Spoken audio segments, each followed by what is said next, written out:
ॐ वक्रतुण्ड महाकाय कोटिसूर्यसमप्रभ निर्विघ्नं कुरु मे देव सर्वकार्येषु सर्वदा।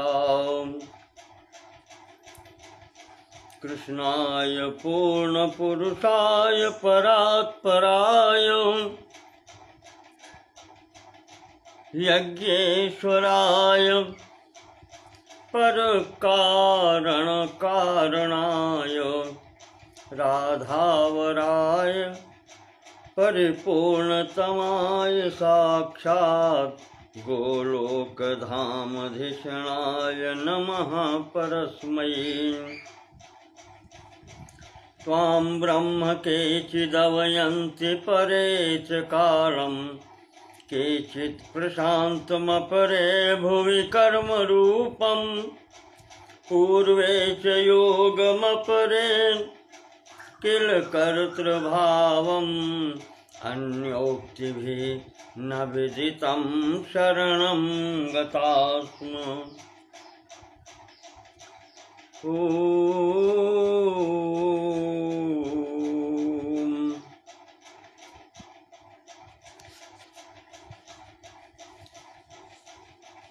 श्री मद्गर्ग संहिता के द्वितीय वृंदावन खंड के अंतर्गत महारास की चर्चा हो रही है।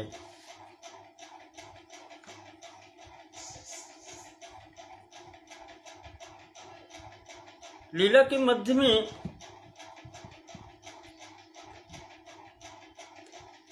जैसे ही गोपियों के मन में अभिमान आया कि हम कितनी सौभाग्यशालिनी हैं कि हमें कृष्ण मिले हैं यहाँ,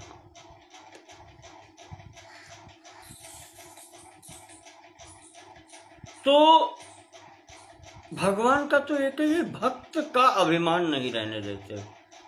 वैसे अभिमान तो किसी का नहीं रहने देते, पर भक्त का तो रहने ही नहीं देते। उरे अंकुर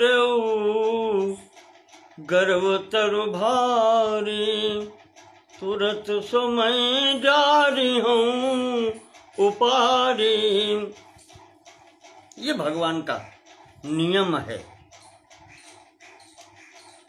तो भगवान राधा जी को लेकर के और उनसे अलग हो गए।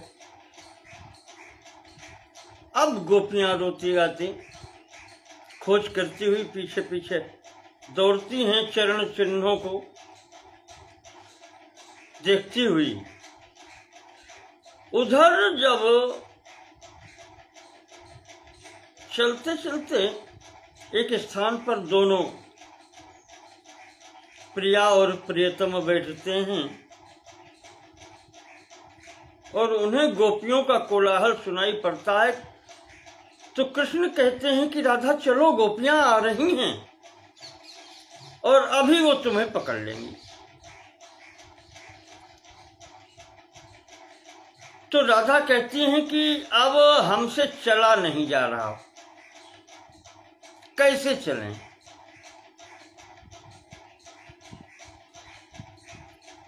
थक गए हैं हम, तो अपने घर से भी कभी ऐसे नहीं निकले हैं।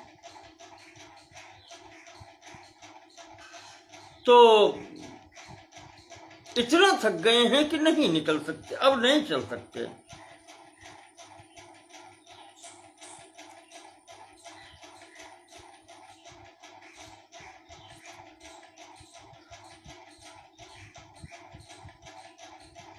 ऐसे जब कहा तो अब वो कहती हैं कि कृष्ण नहीं चल पा रही हूं, मैं नहीं चल पाती हूं। तो अंततः प्रियतम कहते हैं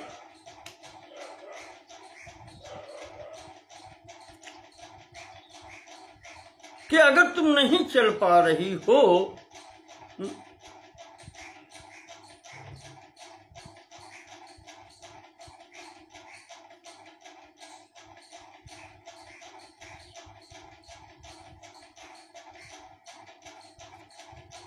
तो तुम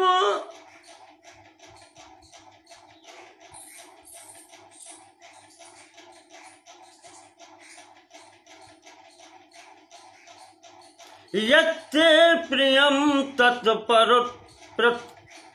यत्ते प्रियम तत्प्रकरोमि राधे, तुम्हें जो प्रिय है राधे मैं वही करूंगा। मैं स्कंध मारुइह सुखम ब्रजासु, मैं स्कंध मम स्कंधे आरुइह सुखम ब्रज, मेरे कंधे पर बैठ जाओ और सुखपूर्वक चलो।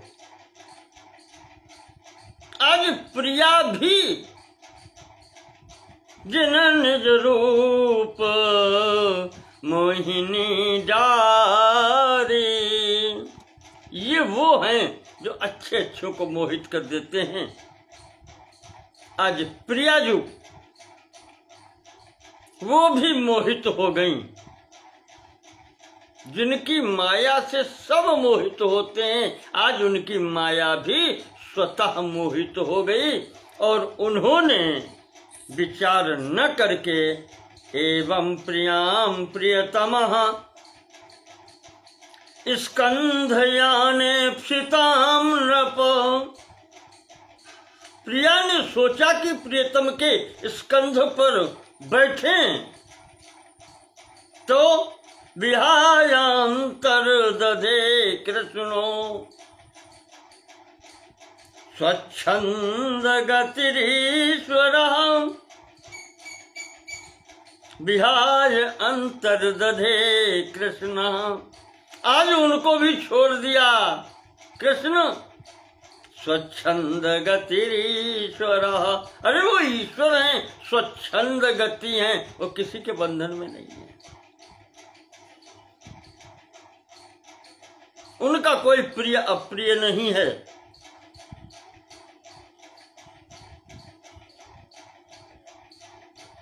वो स्वतः बंधते हैं, उनको बांधने वाला कोई नहीं है।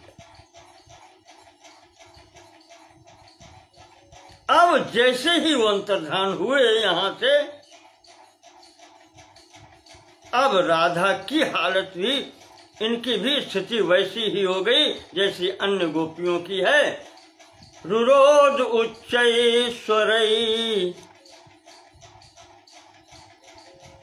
उच्चैरुरोध राजेंद्र कोकिलाख्ये वने परे, ये कोकिलावन की घटना है। आज राधा जी भी उसी स्थिति में रोने लगी।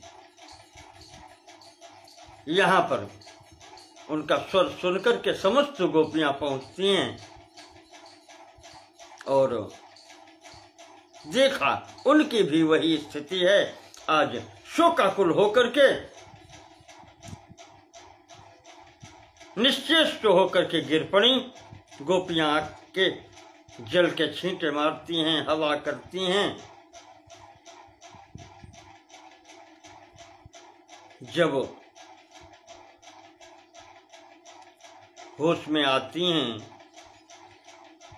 चेतना वापस आती है तो पुनः रोती हैं।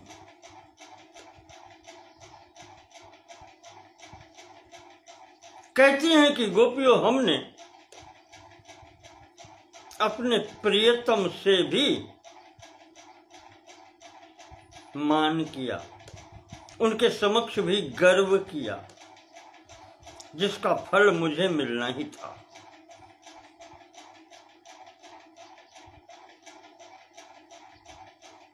तन मुखान मानिनो मानम श्रुत्वा कृष्णस्य गोपिका,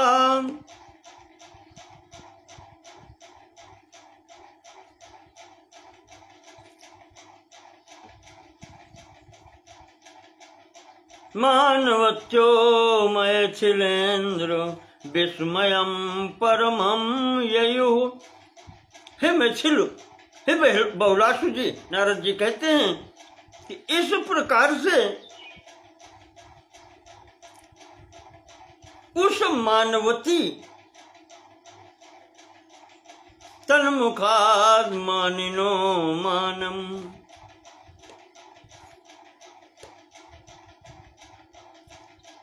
मानिनी ने जब मान दिखाया तो वो मानिना, वो सर्वत्र कहना चाहिए कि संपूर्ण सम्मान का अधिकारी जो है, उसने भी अपनी मानिनी के प्रति अपना अभिमान दिखा दिया या मान दिखा दिया और अंतर्हित हो गया। मानिनो मानम, संपूर्ण सृष्टि द्वारा जो मानित है, उसके मान की स्थिति देख करके सब लोग विस्मितम एव, आश्चर्यचकित हो गए। आज वो दिखा गया मान। नारद जी कहते हैं, अब यहां पर समस्त गोपियां यमुना तट पर बैठी हुई राधा जी के साथ में भगवान का स्मरण करती हैं। श्रीमद् भागवत में ये गोपियों की स्तुति है, भगवान को बुलाने के लिए जो वो करती हैं। गोपी गीत के नाम से जाना जाता है। श्रीमद् भागवत में भी आया है कि जयति तेधिकम जनमना ब्रजा श्रयत इंदिरा शाश्वदत्र ही।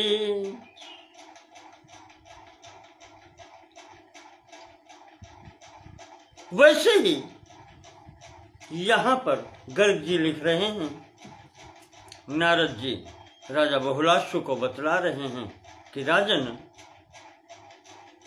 श्री कृष्ण के अंतर्धान हो जाने के कारण आज ये समस्त गोपियां जो इतनी प्रसन्नता में थीं, तीनों लोकों से इनके समान भाग्यशाली कोई नहीं था। वो जो प्रसन्न थी, आज वही गोपियां महाविपत्ति के समुद्र में डूब रही हैं। अब इनके समान कष्ट वाला भी कोई नहीं है। इस भगवान के विरह में व्याकुल होकर के जो गोपियां पुकार रही हैं, गोपी गीत के माध्यम से नारद जी प्रस्तुत कर रहे हैं। यहाँ पर गोप्यः ऊचुः, गोपियां कहती हैं, लोकाभिराम जनभूषण विश्वदीपक, लोकाभिराम जनभूषण विश्वदीप, कंदर्प मोहन जगद व्रजनाति नाशिन। आप संपूर्ण लोकों को, संपूर्ण जीवों को प्रसन्नता देने वाले हैं। लोकाभिरामम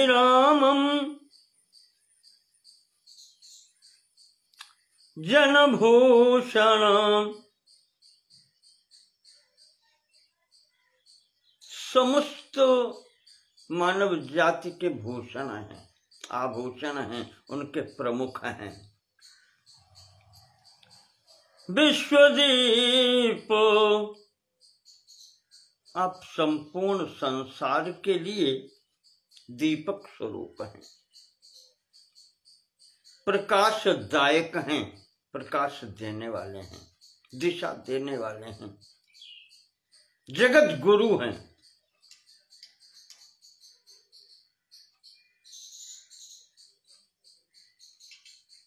कंदर्प मोहन जगद ब्रजनार्ति नाशिन।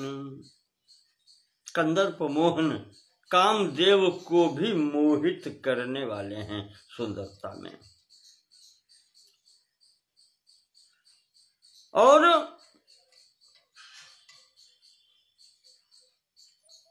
व्रजनार्ति नाहारिन, जो भक्त हैं आपके,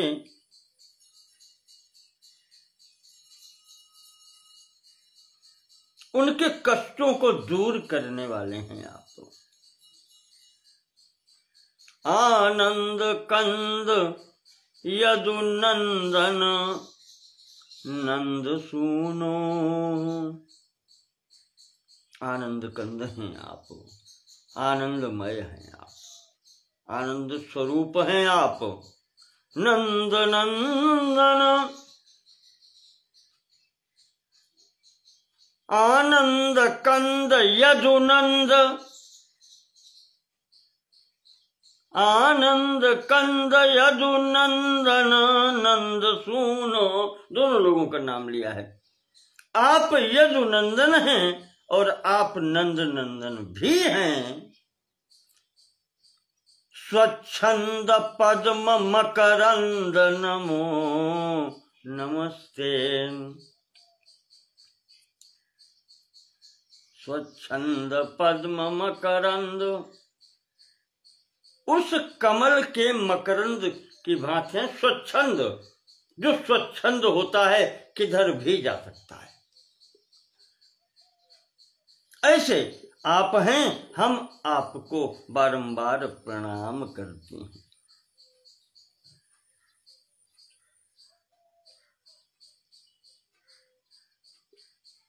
गोविप्र साधु विजय ध्वज देव वंद्यो, गोपियों की एक एक बात सुनने लायक है, ध्यान देकर सुनिएगा। ये गोपियां कौन हैं? हर बार मैं यही सावधान करता हूं, इनका भाव, इनका व्यवहार, इनकी वाणी देखो, इसमें कहां दोष है। जो अपने चित्त का दोष तुम इनके ऊपर लगा देते हो, अपनी दवा करो, इनको देखो, इनसे प्रेरणा लो। ये क्या हैं? गोविप्र साधु विजय ध्वज देव वंद्यो, आप ब्राह्मण साधु महात्मा जो भी हैं, इन सबकी विजय ध्वज, विजय रूपी ध्वजा इनकी आप हैं।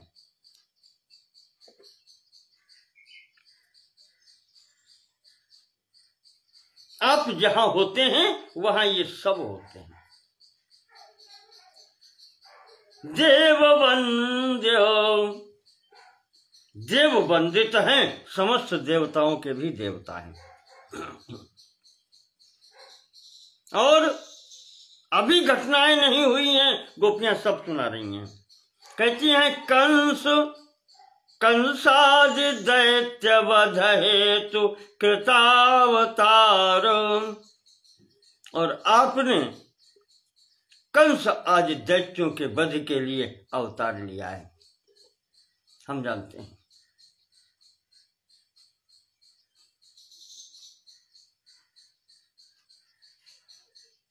श्री नंदराज कुल पद्म दिनेश देव, देवादि मुक्त जय दर्पण तेजयोस्तु।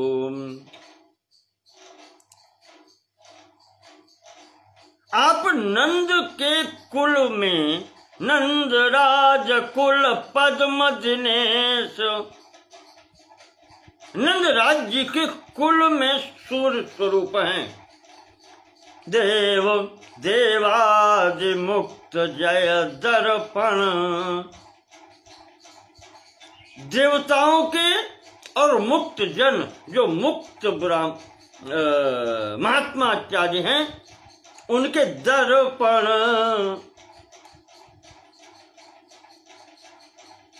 उनके दर्पण हैं, उनकी प्रतिमूर्ति हैं, यूं कहें आप।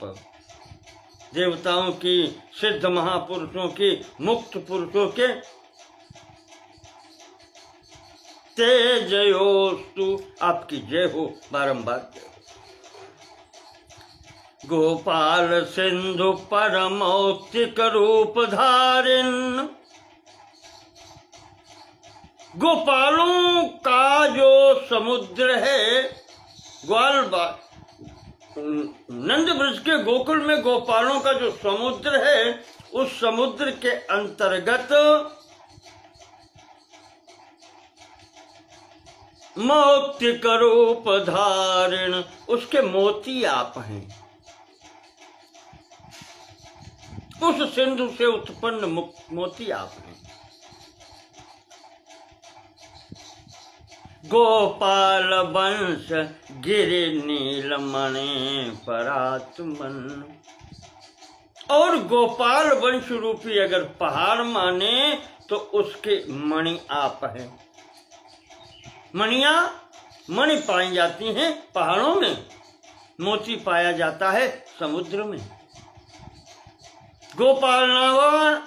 गोपालार्णव, गोपाल रूपी समुद्र के आप मोती हैं, और वहीं पर गोपाल रूपी पर्वत की आप मणि। गोपाल मंडल सरोवर कंज मूर्ते, वहीं पर गोपाल स्वरूप सरोवर के आप कमल हैं। कंज मूर्ते, कमल हैं, श्रेष्ठ हैं। गोपाल चंदन बने कलहंस मुख्यो, और गोपाल रूपी चंदन के वन में आप हंस स्वरूप हैं।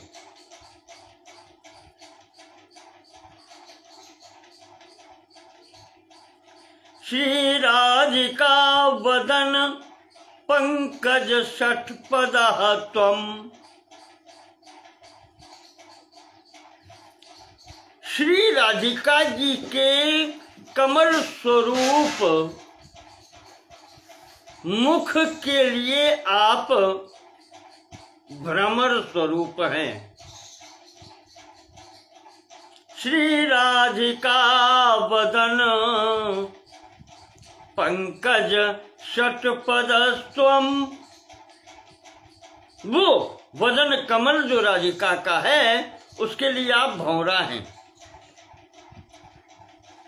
श्री राधिका वदन चंद्र चकोर रूपा, और श्री राधिका जी का वदन या मुखमंडल यदि चंद्रमा जैसा है तो उसके लिए आप चकोर हैं। श्री राधिका हृदय सुंदर चंद्रहार, श्री राधिका जी के हृदय मंडल पर विराजमान आप हार के समान हैं।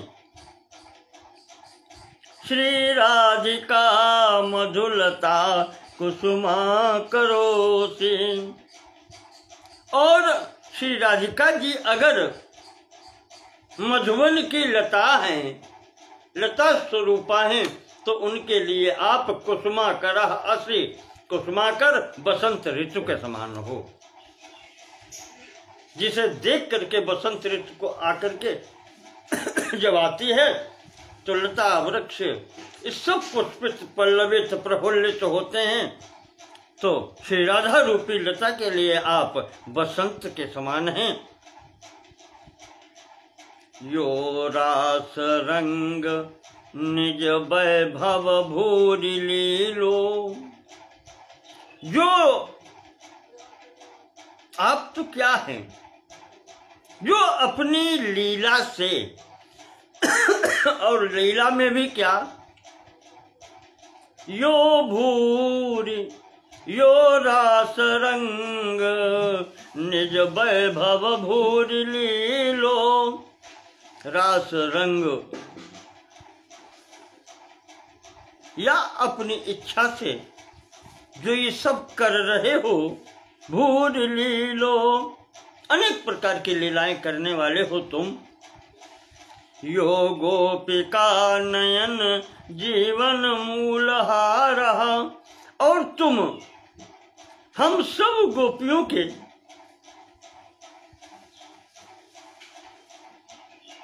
और क्या कहें, गोपिका नयन जीवन मूलहार, गोपिका राधा जी के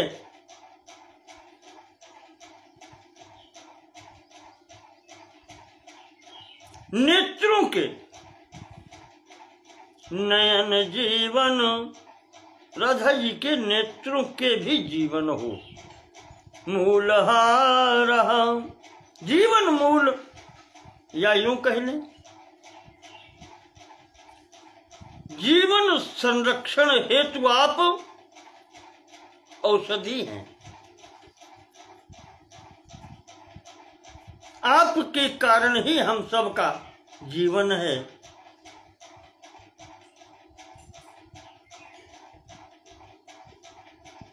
तो अब क्या करें कि मानम चकार रहसा किल मानवत्याम,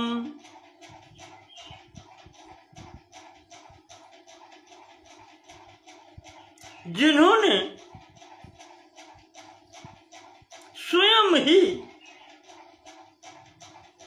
राधा का मान बढ़ाया, मानम चकार, मान किया, रहसा एकांत में भी, किल मानवत्याम, उस मानवती का मान उन्होंने एकांत में भी किया। तो सोयम हरिर भवतु नो नयनाग्रगामी, हे प्रभु वही जिन्होंने ये सब कुछ किया है, हमारे सबके जीवन धन आप हैं। सोयम हरि, वही भगवान हरि, वही भगवान विष्णु, वही भगवान कृष्ण, भवतु नो नयनाग्रगामी, हमारे नेत्रों के समक्ष प्रकट हो जाओ प्रभु, आ जाओ।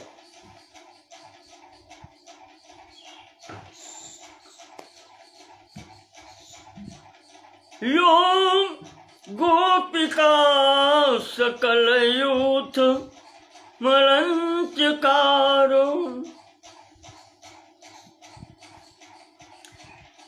तुम्हारे कारण ही हमारी शोभा है प्रभु।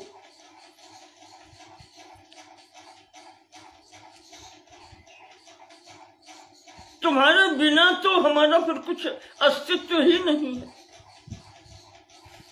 यो गोपिका सकल यूथ मलंचकार, जिन्होंने हम सब गोपियों के यूथों को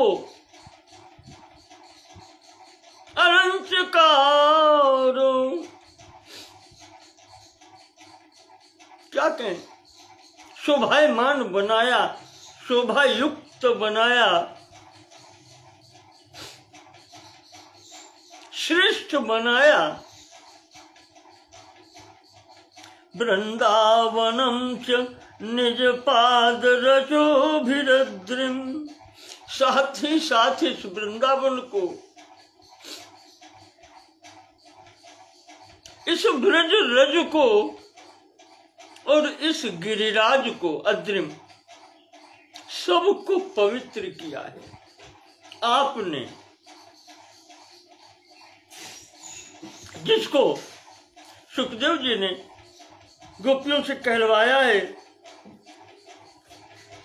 कि जयते तेधिकम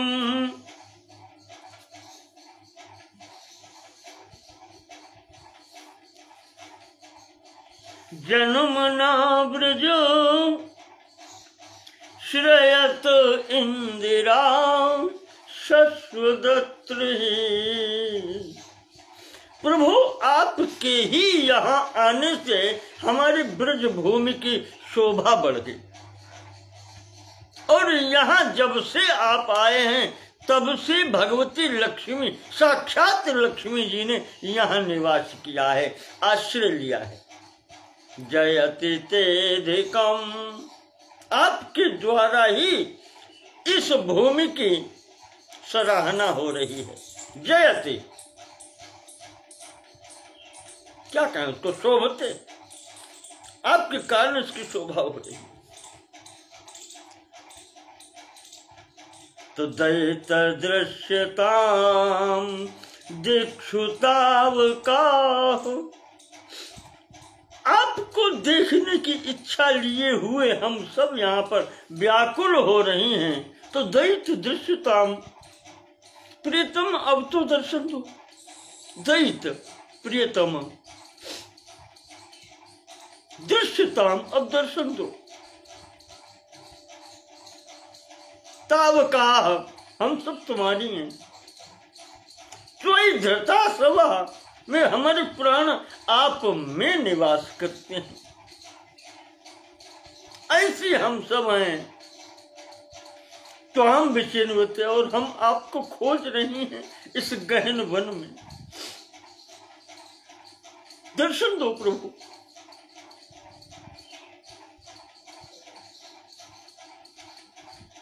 ये भाव है, ये गोपियां हैं।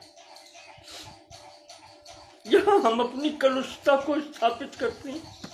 शर्म नहीं आती हमको भी।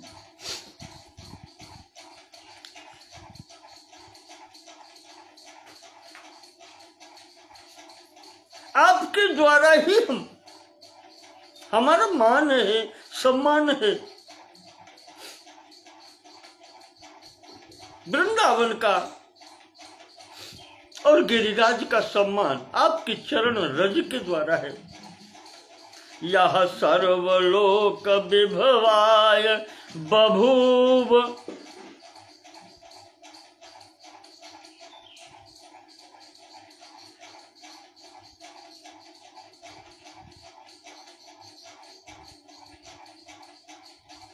यह सर्वलोक विभवाय बभूव भौतम।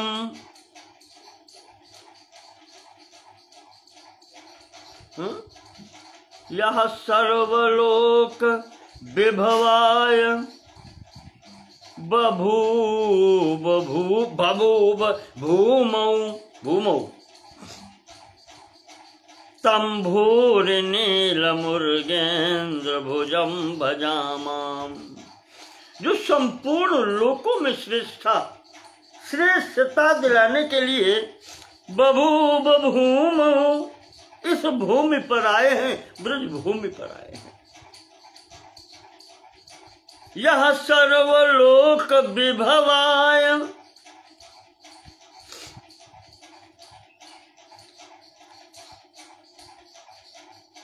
बभूव भूमौ, भूमि पर आए हैं संपूर्ण लोकों में इसकी श्रेष्ठता बढ़ाने के लिए। तम भूरि नील मुर्गेन्द्र, तम भूरि लील मुर्गेन्द्र भुजम भजामः। वो उन लीला करने वालों, बहुत प्रकार से लीला करने वाले भगवान की भुजाएं जो नाग के समान हैं। नाग दोनों गुण ले रहे हैं, लंबे हैं नागों के समान और बलवान हैं दिग्गजों के समान, हाथियों के समान। नाग के दोनों अर्थ होते हैं, सर्प भी और गज भी। हाथी, हाथियों के समान शक्ति और इतने लंबे, जो प्रत्येक भक्त की रक्षा करने में समर्थ हैं। ऐसे भगवान की हम वंदना करते हैं, उनको हम सेवा करते हैं, भजन करते हैं।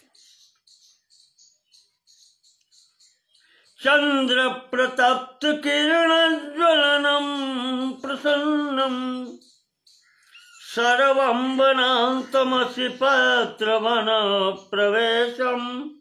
प्रभु आज ये जो शीतलता है चंद्रमा की, वो सूर्य के ताप में परिवर्तित हो गई है आपके विरह के कारण।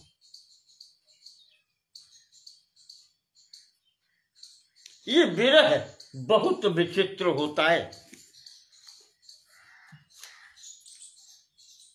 इसका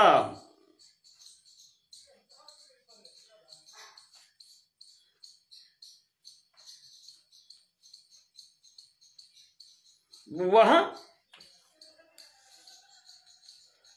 सुंदर कांड में गोस्वामी जी ने थोड़ा सा वर्णन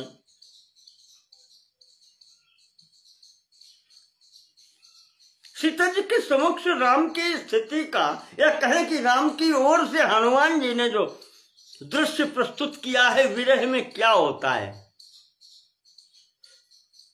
चंद्र किरणें सूर्य की किरणों की भांति ताप देने लगती हैं।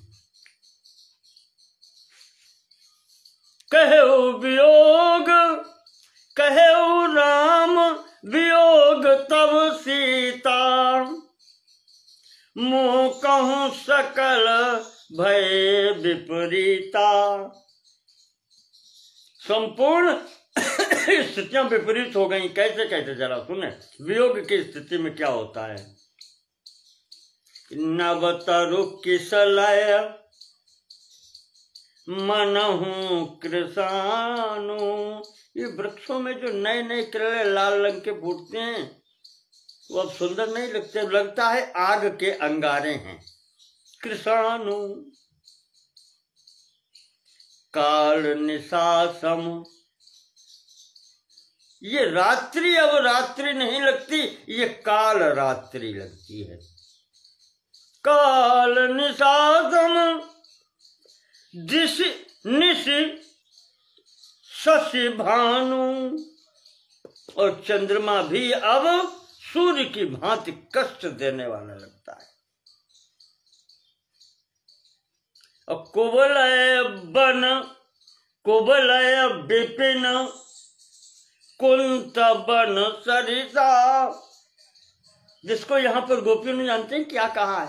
अश्रिपत्र वनम, इस वन में हम बैठी हैं, ऐसा लग रहा है कि अश्रिपत्र वन नामक नरक में बैठी हैं। अश्रिपत्र वन में बतलाया जाता है कि वहां ऐसे पेड़ हैं जिनके पत्ते भी तलवार की धार के समान हैं, छू जाए तो कट जाता है जीव। वो पत्ते भी काटने वाले हैं, कष्ट देने वाले हैं। तो कुवलय विपिन कुंत बन सरिसा, कुवलय विपिन कमल का पत्ता भी बिल्कुल भाले और तलवार जैसा लगता है। वही यहां ये कहती हैं। चंद्र प्रतप्त किरण ज्वलनम प्रसन्नम सर्वं वनांतमसि पत्र वन प्रवेशम। सर्वं वनम वनांतम असि पत्र वनम, ऐसा लगता है यहां पर। तुझे हित रहे करत सोई पीरा, उरग श्वास सम त्रिविध शरीरा। तुम्हारे बिना जो हित करते थे आज वही पीड़ा दे रहे हैं। जे हित रहे करत तेई पीड़ा, उनका स्मरण, तुम्हारे साथ में जो सुख देने वाले थे, तुम्हारे जाने के पश्चात अब वही पीड़ा देने वाले बन गए। और ये शीतल मंद सुगंध जो त्रिविध वायु कही जाती है, ये उरग श्वास सम, ये नागों की प्राणवायु के समान, फुंकार के समान ये पीड़ा दे रही है। ये अब उससे कुछ होता नहीं, कोई सुख नहीं है। कहे उते कछु दुख घटी जाई। अब अगर कहना भी चाहे, कहते हैं दुख अगर अपने अंदर से निकाल के किसी के समक्ष कह लो तो कुछ शांति मिलती है, पर काहि कहूं यह जान न कोई। अब कहे तो किससे कहे, जो सुनने वाले हो तुम ही नहीं हो समक्ष, तुम्हारे अतिरिक्त और किससे कहें।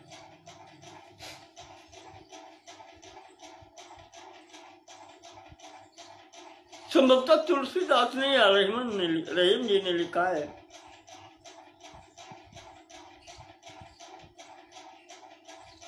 हाँ, रहीम जी का है संभव। रहीमन निज मन की व्यथा, मन ही रखिए गोय, सुन अठिलई हैं लोग सब, बांट न ली है कोई। सुख बांटने की चीज नहीं है। अगर अपने दुख बांटने की चीज नहीं है, सुख बांटना होता है। सुख जब बांटते हैं तभी सुख मिलता है। और दुख जो है वो, अनूप त्रिपाठी जी का स्वागत है भाई, जय हो प्रभु। तो कहते हैं कि आपका दूसरे लोग दुख सुनकर के प्रसन्न होंगे। सुन अठलई हैं लोग सब, बांट न ली है कोई। तो दुख बांटने वाला भी अब तुम्हारे अतिरिक्त दूसरा कौन है? काहे कहो यह जान न कोई। तो आ जाओ, अब तुम ही आओ। तुम्हारे बिना चंद्र प्रतप्त किरण ज्वलनम प्रसन्नम, तुम्हारे बिना चंद्रमा की शीतल किरणें भी सूर्य की किरणों के समान प्रतप्तम, गर्म लग रही हैं। और सर्वं वनान्तमसि पत्रवनम प्रवेशम, और संपूर्ण वन का ये अंतरंग भाग अश्व पत्र वन के समान, नरक के समान लग रहा है। कुछ भी अच्छा नहीं लगता। बाणम प्रभंजनमतीव सुमंदयानम, ये प्रभंजन, ये जो वायु चल रही है शीतल मंद सुगंधित, ये भी बाण के समान छेद रही है। मन्यामहे किल भवन्तमृतेश व्यथार्ता, बिल्कुल तुम्हारे बिना ये सब कुछ ऐसा ही लगता है। हम बहुत मन्यामहे किल भवन्तमृते, आपके बिना ये सब कुछ व्यथार्ता, कष्ट देने वाला है। ये व्यथाएं हैं सब, अब अच्छा कुछ भी नहीं लगता, और ये कष्ट देने वाली हैं, सुख देने वाली हैं। प्रभु नारद जी इस गोपी गीत का समापन यहां से करते हैं, याद दिलाते हैं कि सौदास राज महिषी, 3-4 कथाएं हैं, पुरानी हैं ये।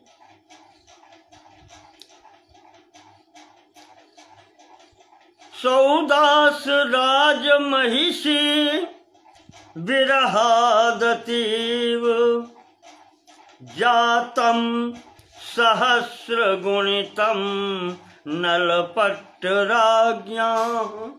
2 राजाओं के नाम लिए हैं। सौदास राज महिषी, राजा सुदास हुए हैं।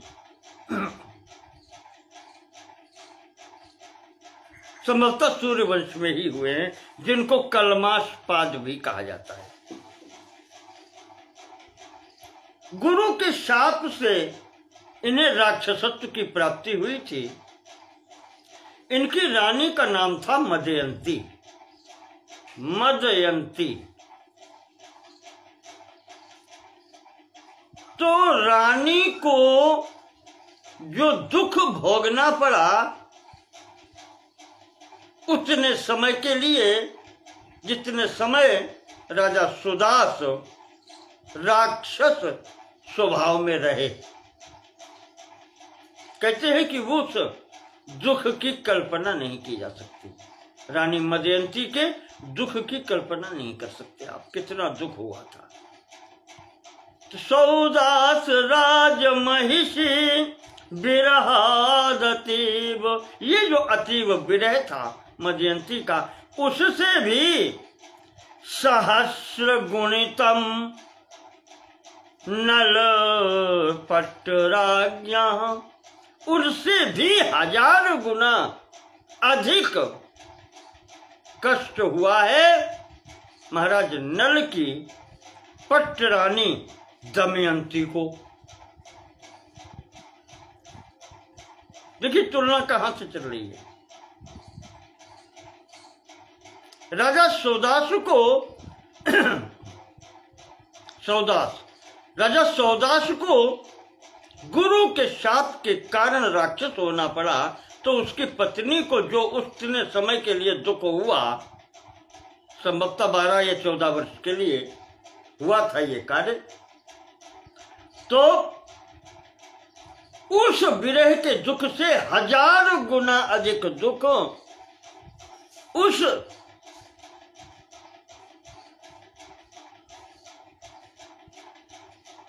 राजा नल की पत्नी दमयंती को अपने पति से बिछोह होने पर हुआ था। आपत्ति पड़ने पर जंगल में महाराज नल अपनी रानी को अकेला छोड़ करके चले गए थे। तत्पश्चात वो कैसे घर तक पहुंची है और क्या क्या स्थितियां उसको सामने आई हैं, ये वही जानती है।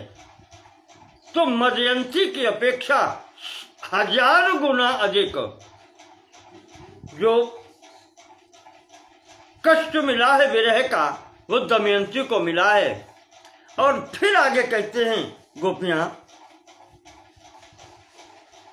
तस्मात्तु कोटि गुणतम जनकात्म जाया, और इस दमयंती के भी विरह से करोड़ों गुना अधिक जो विरह का दुख मिला था। तो जनकात्म जाया, जिस समय सीता जी का हरण कर ले गया रावण, अशोक वाटिका में रखा था, तो राम के विरह में जो सीता को कष्ट हुआ है, वो इस कष्ट की अपेक्षा करोड़ों गुना अधिक है। और गोपियां कहती हैं, प्रभु अब उस कष्ट, सीता को मिले कष्ट से भी अधिक कष्ट हम भोग नहीं हैं, अब तो प्रसन्न हो जाओ प्रभु। तस्मात्तु कोटि गुणितम जनकात्म जाया, तस्माद अनंतम अति दुखमलम हरेना। वो जो सीता जी को जो दुख मिला था वियोग जनित, उससे अनंत गुना दुख प्रभु हमें है, और हमें अब दर्शन दो प्रभु। अलम बहुत हो गया, अब स्वीकृत नहीं होगा, प्राण जाने को है, दर्शन दो प्रभु। इस प्रकार से नारद जी कह रहे हैं, बहुलासु जी गोपियां व्याकुल हैं राधा के सहित, यहाँ पर बारंबार प्रार्थना कर रही हैं, प्रभु दर्शन दो, दर्शन दो।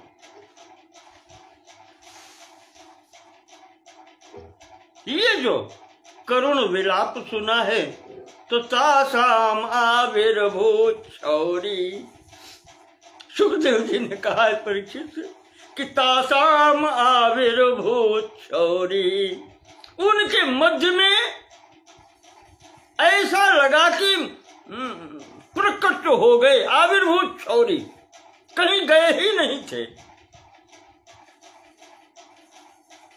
क्या कहें, जिस गोपी वेश रख के राधा से मिले थे, लगता है ठीक वैसे ही ओढ़नी डाल के गोपियों में सम्मिलित हो गए, गोपी बन गए। तासाम आविर्भूत शौरी, और वो जो ओढ़नी अलग की प्रकट हो गए, तो वहीं बीच में ही बैठे थे सबके साथ में। तासाम आविर्भूत शौरी, आविर्भूत शौरी। यहां नारद जी कहते हैं कि इत्थम राजन्नुदंती नाम इत्थम राजन रुदन्तीनां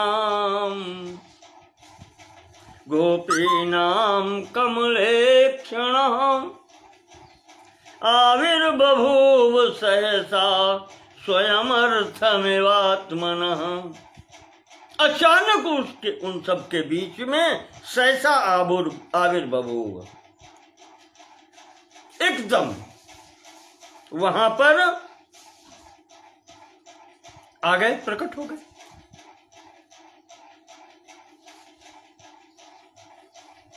जो प्रकट हुए यहां पर,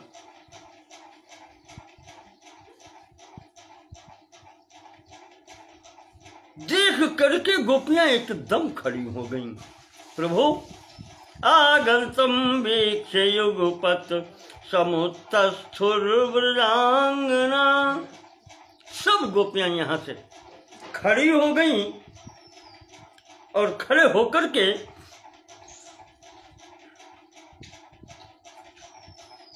स्वागत किया उनका, और स्वागत करके यहां पर अब पुनः रास प्रारंभ हुआ। हरे ननर्तन मध्य बंशी वादन तत्परा राधया सहितो राजन यथारत्यारतीश्वरः। जिस रति अपने पति के साथ में नाचती है, ठीक इसी प्रकार से आज प्रभु राधा के साथ में नर्तन गायन बंशी वादन करने लगे। गोपियां कहती हैं कि प्रभु कहाँ गए थे? क्वा गता त्वं बदहरे त्यक्त्वा गोपी गणो महान। प्रभु आप हम सबको छोड़ के गए कहाँ थे? हमको इस व्याकुलता में डाल दिया, प्राण जाने को थे। सर्वम तुतृणीकृत्य, हम सबको तिनके के समान आपने त्याग दिया और चले गए आप यहां से। कहाँ गए थे? तो भगवान कहते हैं कि गोपियों, एक बहुत आवश्यक कार्य आ गया था, इस कारण से मुझे जाना पड़ा। संक्षेप में बताऊं, भगवान बताते हैं कि पुष्कर द्वीप में हंस नाम के एक महात्मा मेरे लिए तपस्या कर रहे थे। उनका नाम था हंस, और उन्हें तपस्या करते हुए 2 मनवंतर का समय बीत गया।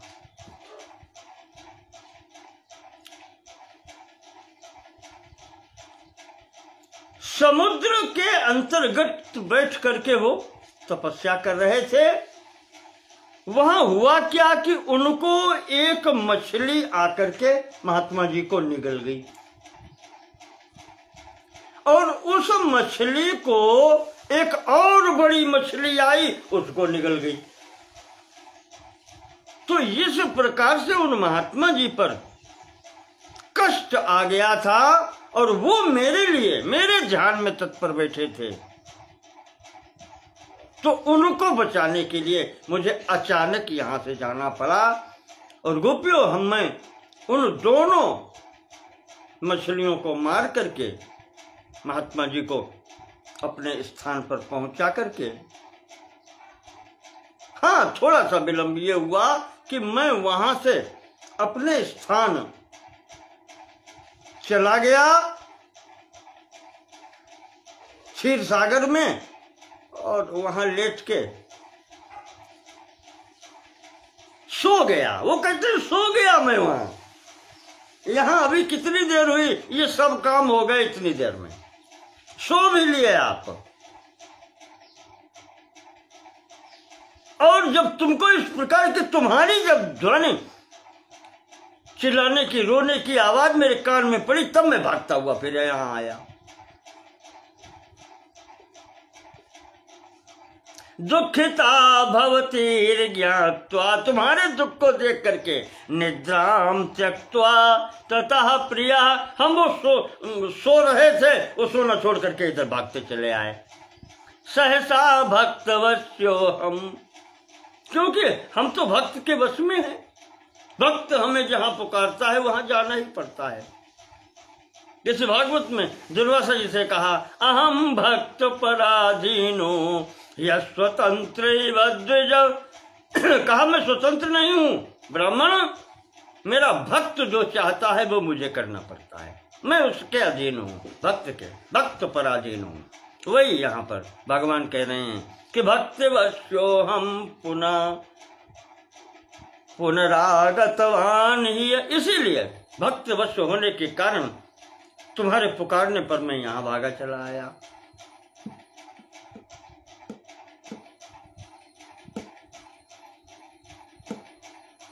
तो गोपियां कहने लगी, अच्छा तुम्हें वो हमें भूल गए और तुम्हें सोना अच्छा लगा, ठीक है महात्मा का उद्धार किया। अच्छा गोपियां कहती हैं कि वो दिखाओ, फिर हमें स्थान दिखाओ जहां तुम सोने लगे थे, उस क्षीर सागर के उस शैया के दर्शन कराओ जो तुम बीच में से समय निकाल के भाग गए हमको ऐसा छोड़ करके। तो भगवान ने वहां पर, वहीं वृंदावन में ही वो दृश्य संपूर्ण दिखाया है। क्षीर सागर में भगवान शेषनाथ की शैया है, उस पर सोए हुए राधा लक्ष्मी स्वरूप में चरण दबा रही हैं। संपूर्ण गोपियों ने वहां पर भगवान के इस स्वरूप के दर्शन किए, उस क्षीर सागर के दर्शन किए हैं। वहां पर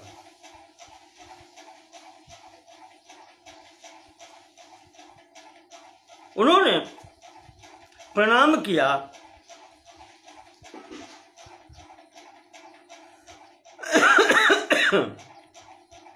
और वो दृश्य देख करके कहते हैं कि जहां पर ये लीला हुई है वो उतना क्षेत्र ही महापुण्यम जातम पाप प्रणाशनम, महापुण्यवान क्षेत्र हो गया जो संपूर्ण पापों का नाश करने वाले हैं। इस प्रकार से भगवान ने अपनी वो लीला समेटी और पुनः राजा जी का हाथ पकड़ करके और यहां से चल दिए। इधर उधर आप रास नृत्य यही पूरे का है, यहाँ पर कहीं कोई कलुषित भावना यहाँ कहीं नहीं है। न गर्ग जी ने लिखी है, न वहां सुखदेव जी ने कहा है। तो कहते हैं थक जाने पर कहा यमुना विहार होगा, तो यमुना जी में जल में घुसते हैं। तो हुआ ये कि राधा जी का जो कमल था हाथ में, उनके हाथ में होगा, तो वो कमल भगवान ने ले लिया कृष्ण ने, और उनके कपड़े तुम नहाओ, और लेकर खुद भी जल में घुस गए। तो राजा ने कहा रहो, राजा ने भी उनकी बांसुरी कपड़े से उठाए, वो भी घुस गई। तो ले कपड़े तुम भी ले अपने। अब ये जब दोनों जल के अंदर घुस गए, अब कौन किसको कपड़ा दे? तब उन्होंने कहा तुम हमारा दो तो हम तुम्हारा दें। तो इस प्रकार से ये खेलना बच्चों के बीच में जैसे होता है, जब भगवान कृष्ण ने वो कमल और वस्त्र राधा जी के लौटाए, तो राधा जी ने भी उनको बांसुरी और उनके पीताम्बर दे दिया उन्होंने। कृष्णो ददौ राधिकायै पद्ममंबर में वचो, जब भगवान कृष्ण ने उनका कमल और उनके कपड़े दे दिए, तो राधा ददौ पीत पटम, तो राधा ने उनका पीताम्बर दे दिया। वेत्रम वंशी महात्मने, उनका बेहत उनकी वंशी दे दी, लो। तो इस प्रकार से यहाँ पर ये सब लीलाएं होती हैं। एकांत में बैठ करके सब गोपियां हैं यहाँ पर। मैंने कहा ना हर उसमें ब्रह्म वैवर्त में 9 लाख गोपियां बताई गई हैं, और यहाँ संपूर्ण गोलोक धाम उपस्थित है, ब्रज की भी हैं। तो जो जिसके लिए कार्य है वो उसको करना है। श्रृंगार करते हैं कहीं भगवान अपने हाथ से श्रृंगार करते हैं और कहीं गोपियां और राधा उनका श्रृंगार करती हैं। इसी मध्य में एक घटना हो गई।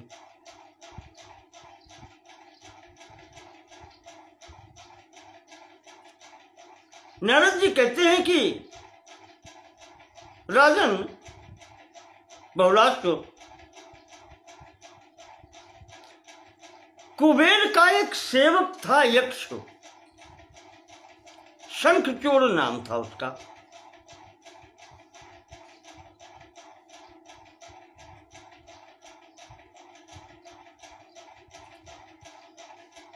बहुत बलवान था।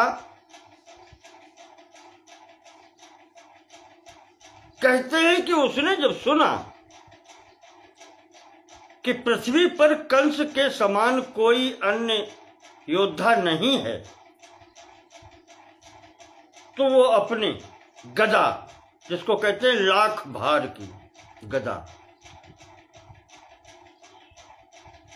वो गदा लेकर के वहां से चलता है, रावण की सभा में आता है। माफ कीजिएगा, क्षमा, कंस की सभा में आता है और कहता है, राजन, हमने सुना है तुमने संपूर्ण पृथ्वी पर विजय पाई है और सबसे अधिक शक्तिशाली आप हैं, तो हम आपसे युद्ध मांगने आए हैं। यहां पर कंस ने कहा, ठीक है। कंस और उस शंखचूड़ का बहुत भयानक युद्ध होता है। गर्गाचार्य जी लिखते हैं, नारद जी बता रहे बहुलाष्ट को कि राजन 27 दिन तक युद्ध चला है। दोनों किसी स्थिति में एक दूसरे से कम नहीं दिखलाई पड़ा।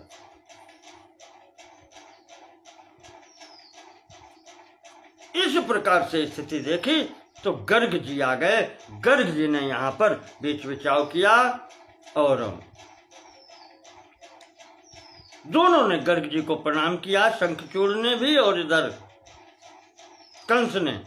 तो गर्ग जी ने मना किया, कहा, देखो तुम दोनों बल में समान हो, कोई किसी से कम नहीं है, मित्रता कर लो, अच्छा रहेगा।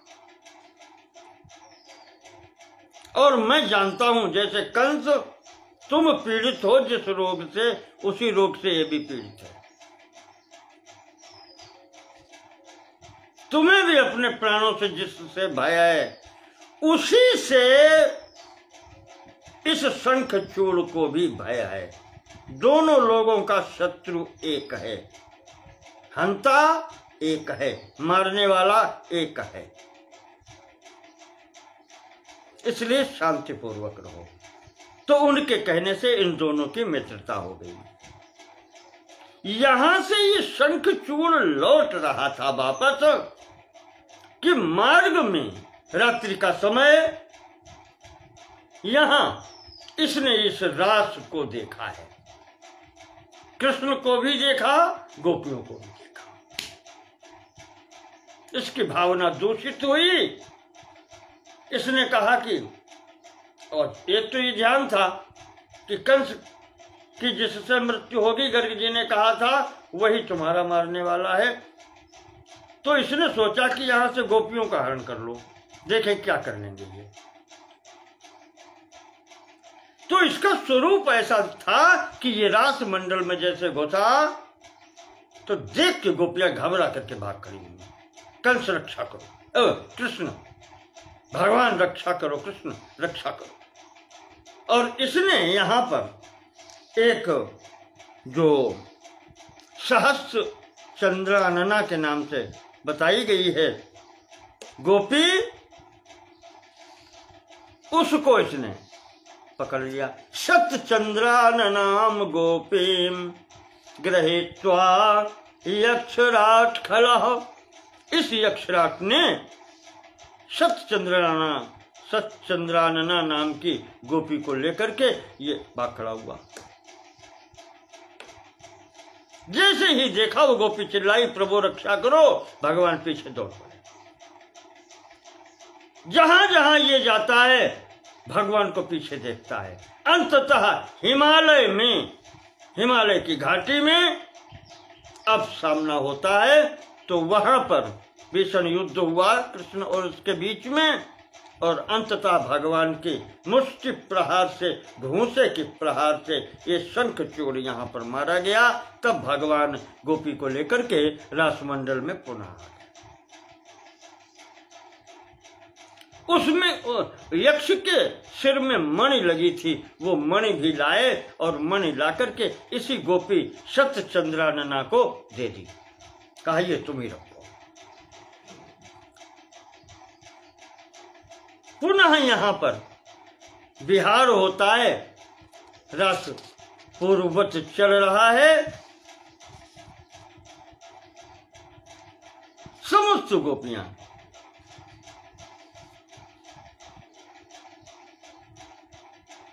प्रेम में यहाँ पर नृत्य गायन सब कुछ चल रहा है। बैठती हैं इस वन से उस वन में, उस वन से इस वन में, इस प्रकार से यहाँ पर ये लीलाएं चल रही हैं।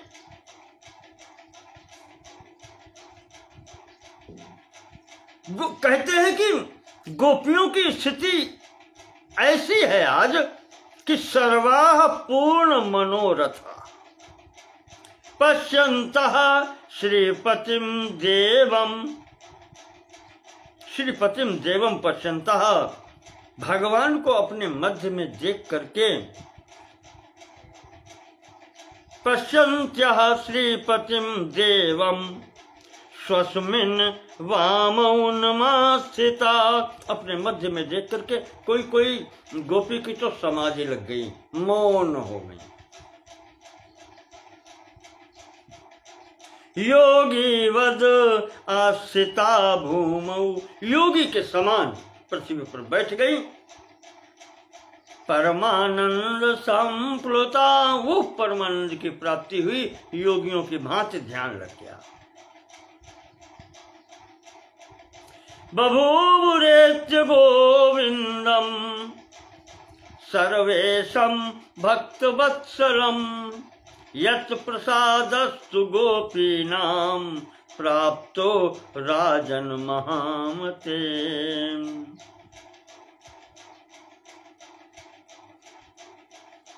एवं रासे गोपवध्वा सर्वा पूर्ण मनोरथा, उस रासमंडल में समस्त गोपियां ऐसे तृप्त हुई हैं भगवत दर्शन से, उनके ध्यान से, सर्वा पूर्ण मनोरथ, सबके मनोरथ पूर्ण हो गए। नारद जी कहते हैं कि राजन इसी बीच में एक घटना और हो गई।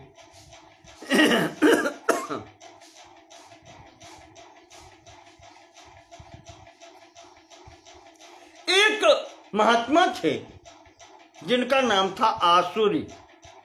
आसुरी नाम के महात्मा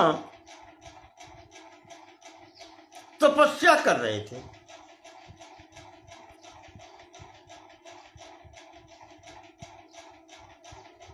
श्री कृष्णेष्टो महातपा, उनके इष्ट देवता कृष्ण ही थे। महाराज कृष्ण की ध्यान करते हुए उग्र तपस्या कर रहे थे। आज वो तपस्या कर रहे हैं, बारंबार ध्यान कर रहे हैं, भगवान ध्यान में आते ही नहीं। ये स्थिति हो गई। जिनके हृदय में सदैव भगवान निवास करते थे, आज उन महाराज आसुर के बारंबारम कृतम ध्यानम खिन्नो जातो महामुनि, बार बार ध्यान करते हैं उस मूर्ति का, भगवान का, पर वो चित्त में आते ही नहीं। तो महाराज को खिन्नता होने लगी। क्या हुआ, क्या कमी हो गई?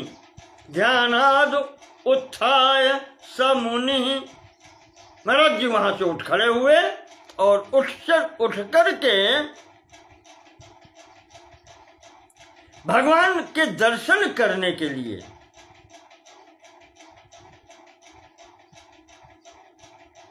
नारायणाश्रमं प्रागाद बद्री खंड मंडितम,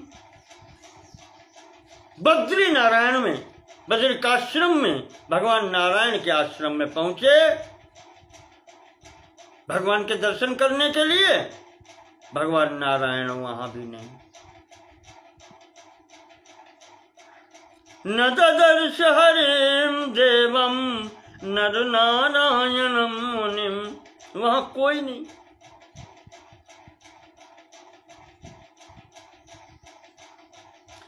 वहां से निकले, जब वहां नहीं मिले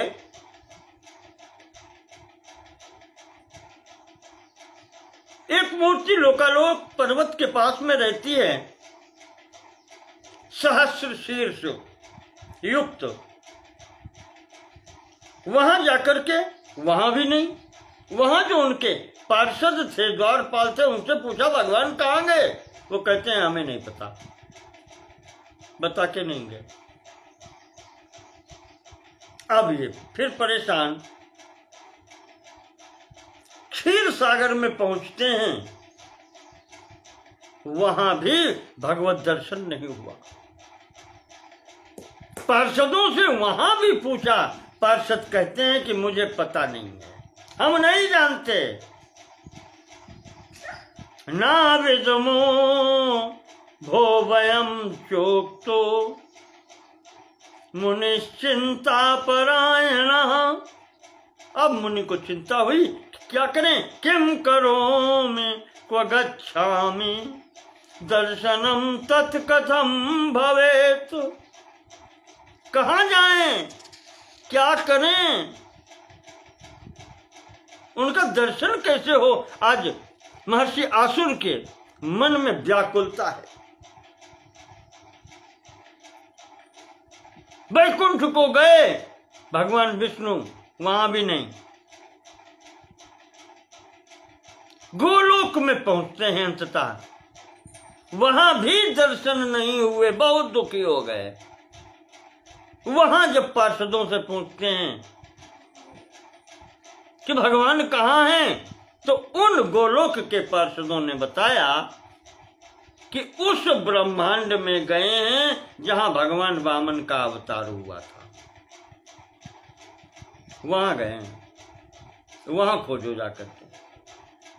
तो आसुरी, महर्षि आसुरी इस ब्रह्मांड में फिर आए, उसी मार्ग से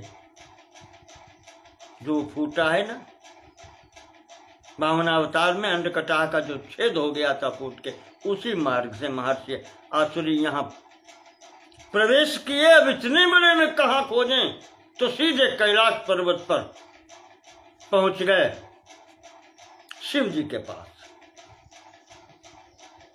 शिव जी के पास पहुंच करके प्रणाम किया और प्रणाम करके महादेव से कहने लगे कि भगवान सर्व ब्रह्मांडम मया दृष्टम इतस्ततः। प्रभु हमने संपूर्ण ब्रह्मांड में खोज कर डाली, इधर उधर सब देख लिया, हमें कहीं भी नहीं मिले। आ वैकुंठाच गोलोकम, वैकुंठ से लेकर गोलोक तक। तब ये पता चला कि यहां आए हैं। तो कुत्रास्ते भगवान अद्य, तो प्रभु आपको मालूम होगा कि भगवान कहाँ हैं। महादेव जी कहने लगे कि महर्षि बहुत अच्छे समय पर आए हो तुम, मैं भी बस मिलने जाने को ही था। आसुरी तुम मेरे साथ चलो। इस समय प्रभु रास लीला में है, गोपियों के मध्य में, और उन्होंने वो पूरी कथा सुनाई कि महर्षि हंस का आपत्ति निवारण करके दोनों मछलियों को मार करके, और भगवान इसी समय अभी लौट के पुनः आ गए हैं रास मंडली में। और हम भी वहीं जा रहे थे, आप भी आ गए, चलो चलते हैं। मेरी भी इच्छा है रासलीला देखने की, और तुम भी चलो। दोनों पहुंचते हैं। नारद जी कहते हैं कि जैसे ही रास मंडप के पास पहुंचे, चारों तरफ से गोपियां जो हैं, द्वारपाल नहीं कहा था, उन्होंने बाहर ही रोक दिया, नहीं आप अंदर नहीं जा सकते।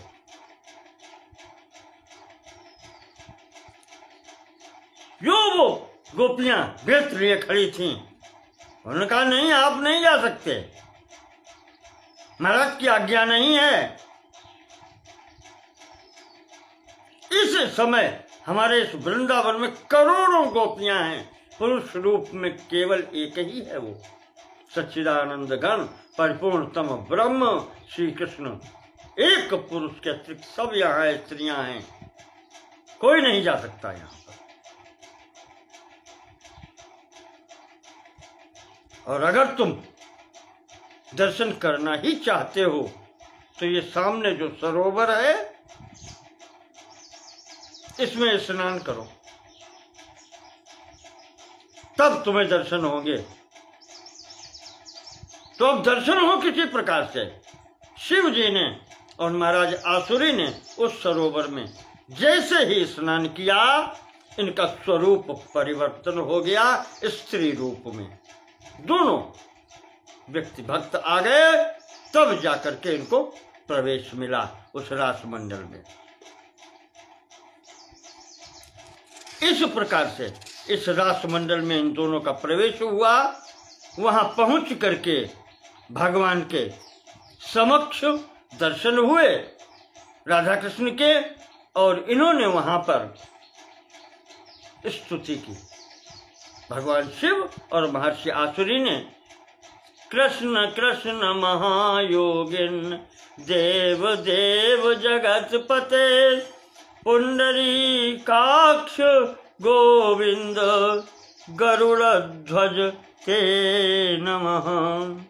प्रभु आपको नमस्कार है, हे कृष्ण, हे गोविंद, हे महायोगिन जगतपते, आपके चरणों में बारंबार प्रणाम है।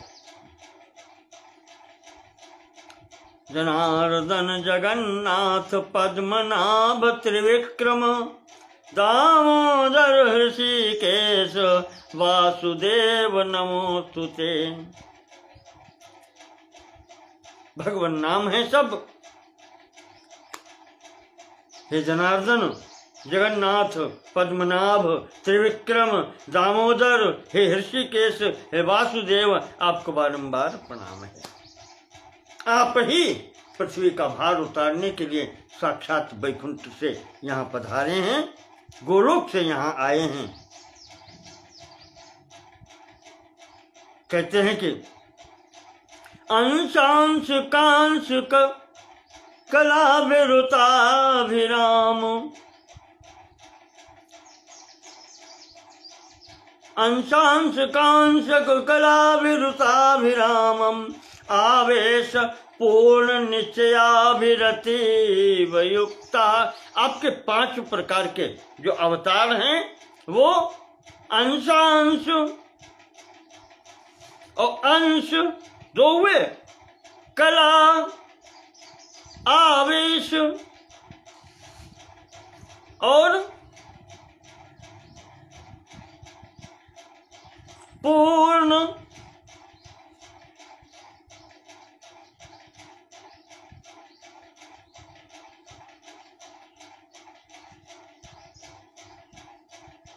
और एक छूट रहा है। 5 अवतार 5 प्रकार के बताए गए हैं कि प्रथम अध्याय में ही गोलोक खंड में आए हैं। यहाँ नारद जी ने बताया है कि कितने प्रकार के अवतार हैं।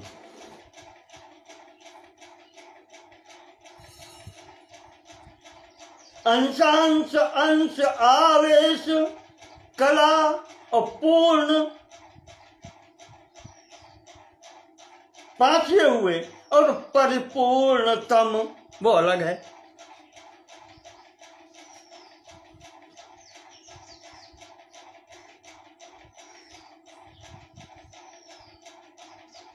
हाँ, इनसे अंशांश अंश कला आवेश पूर्ण, ये 5 प्रकार के अवतारों से संयुक्त होकर के परिपूर्णतम स्वरूप में आप आज यहां उपस्थित हैं। प्रार्थना कर रहे भगवान शिव और आसुरी, महर्षि आसुरी यहां पर देखिए, आप ये भाव देखें और ये स्थिति देखें।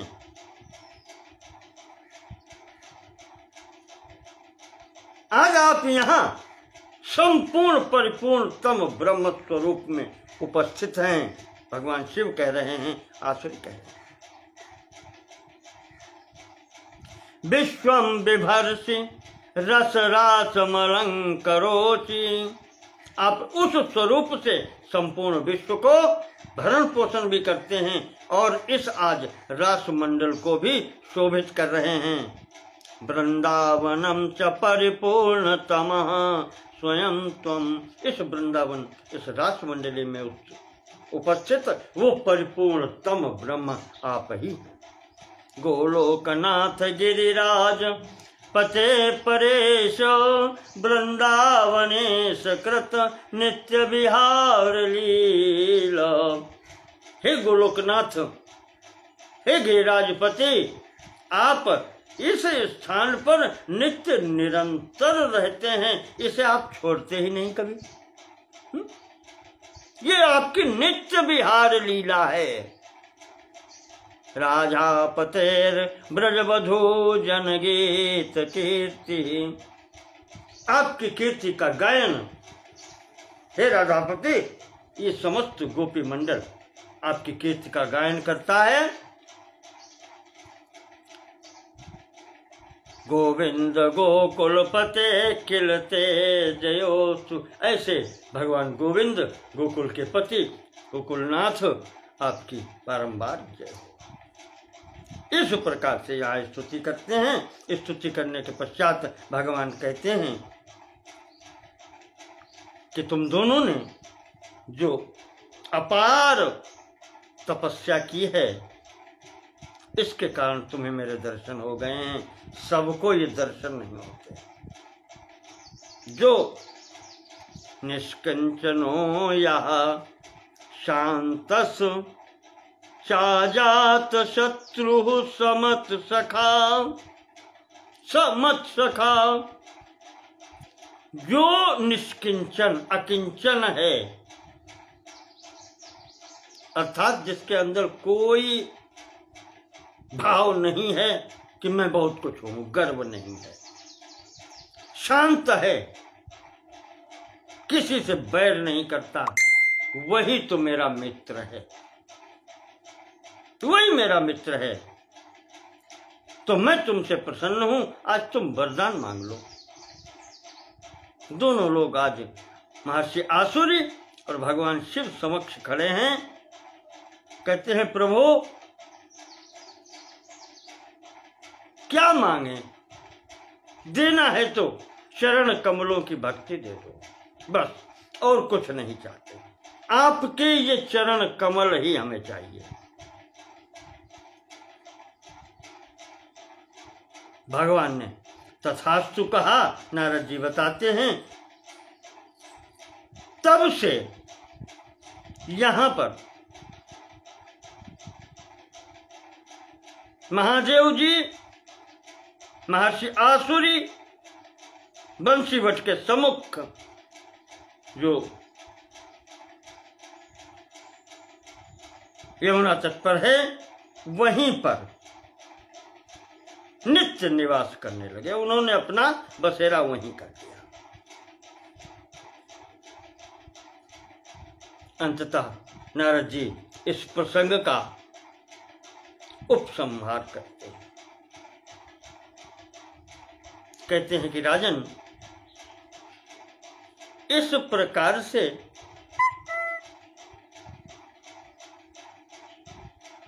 अथ कृष्णो रास लीलाम चक्रे पद्मा करे बने पतत सुगंधि रजसी गोपीभिर भ्रमराकुले। इस प्रकार से यहाँ पर कमलों के वन में भगवान ने ये रासलीला जो की है। एवं शान मास की रात्रि, भगवान ने इस रात्रि को 6 महीने की रात्रि के रूप में बनाया था। कृता कृष्ण न मैथिली, हे मैथिल राजन बहुलाश्व, भगवान कृष्ण ने ये रात्रि 6 महीने की रात्रि बना दी। गोपीनाम रास लीलायाम व्यतीता क्षणवत् सुखई, पर वो सुख प्राप्त हुआ है, सुख में समय बीतते देर नहीं लगती। इस 6 महीने की रात भी एक क्षण के समान बीत गई। दुख का समय एक क्षण भी करोड़ों युगों के समान कटता है, पर सुख करोड़ों युगों का भी एक क्षण के समान। ऐसा लगता है अरे समय बीत गया, नहीं पता चलता। जीवन तो फिर भी संघर्ष भरा होता है, लेकिन अब भी जब पीछे विचार करते हैं, वो बच्चों को देखते हैं इतने बड़े से और स्कूल जाते हुए, तो अपने को लगता है कि अभी तो मैं पढ़ने जाता था और आज मेरी क्या दशा हो गई, पता नहीं लगता समय कहाँ चला गया। इतना खो गए।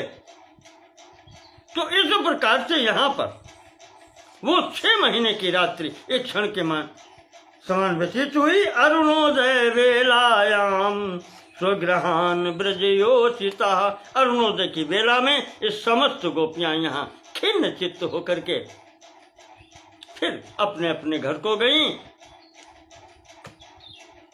भगवान नंदराज जी के घर में पहुंचे, वृषभानु के घर में यशोदा ये राधा जी पहुंची। यहाँ पर ये प्रसंग पूर्ण होता है। अंत अध्याय में बहुलाश जी पूछते हैं शंखचूड़ कौन था, और कहते हैं कि इस शंखचूड़ के जो प्राण ज्योति निकली है वो भगवान के जो सखा थे श्री दामा में समाहित हो गई। अन्य जितने थे उनकी ज्योति भगवान में समाहित हुई है राक्षसों की। तो यहाँ पर नारद जी ने बताया कि ये गोलोक का ही इस श्री दामा और राधा जी में एक बार अनबन हो गई, जिस कारण से राधा जी ने शाप दिया श्री दामा को और श्री दामा ने शाप दिया राधा को। उन्होंने कहा था कि तू राक्षस हो जाएगा, एक हो जाएगा, तो श्री दामा को अपने एक अंश से ये शंखचूड़ के रूप में कुबेर का अंचर बनना पड़ा। और उधर श्री दामा ने राजा से कहा था कि तुम्हारा 100 वर्षों का वियोग होगा पृथ्वी पर चल करके कृष्ण से।